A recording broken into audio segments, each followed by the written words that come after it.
Betty Bueche. I'm retired from Bexar County as the former facilities director and director of Bear Heritage.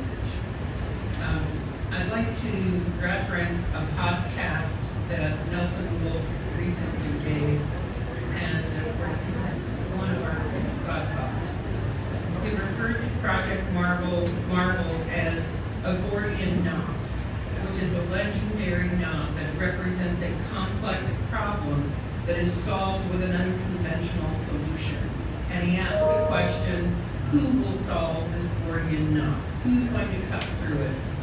And I think, Commissioner Calvert, it is you who will solve the Gordian knot. And we realize that everyone here, and more than everyone here, must participate with you in order to do that. There are a couple of players who are not mentioned in these meetings, and I have brought them up now for the second time.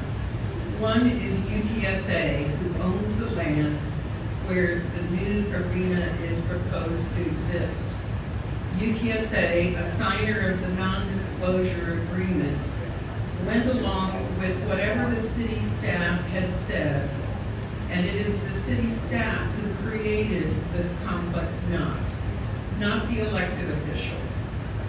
The staff have proposed this, and the elected officials need to dispose this. And UTSA needs to be brought to the table because they are acting as we speak, as though the Spurs' new arena will be built. They are engaging in the interior demolition of the Institute of Texan Culture's building right now, removing asbestos. I would like to ask if, with your legion of helpers here, if you would request that UTSA stop the demolition, because I don't think it's a sure thing that a new Spurs arena will be constructed on that site. And just as you want to avoid an empty carcass here, we should want to avoid a massive 13-acre parking lot that sits there for the next 10 to 20 years. Let's instead reuse the Institute of Texan Culture's building, which is in good condition.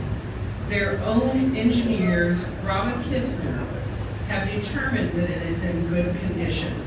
That is not the story that UTSA presents to the public. They're saying it's falling apart and it'll take $175 million to fix it, and those things are not true, unfortunately. Okay. Thank you very much. That CPS and SAWS be brought to the table.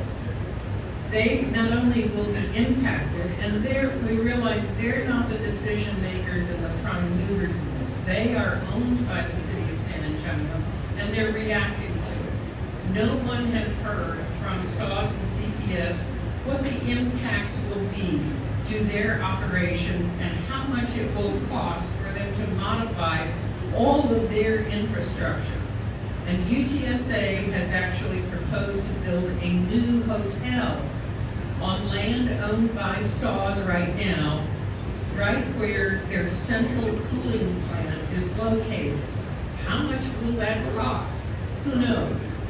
Why don't they reuse the Institute of Texan Cultures, which is a state antiquities landmark and on the National Register of Historic Places, to begin their hospitality program instead of trying to compete with the downtown hotels that are already in a challenging situation for occupancy.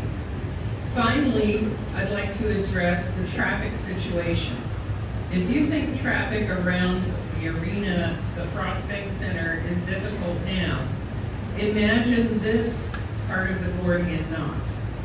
There's a straight concert in the Alamo Dome, and it's a full house. There's a championship game for the Spurs in their new arena, and there is a massive major convention happening at the convention center. There's only one major thoroughfare that serves the place where the new arena would be. This location at least has two major thoroughfares. So imagine that nightmare and that part of the Freudian knot. And I see the sheriff's deputy shaking his head. Okay. And that's it. Thank you.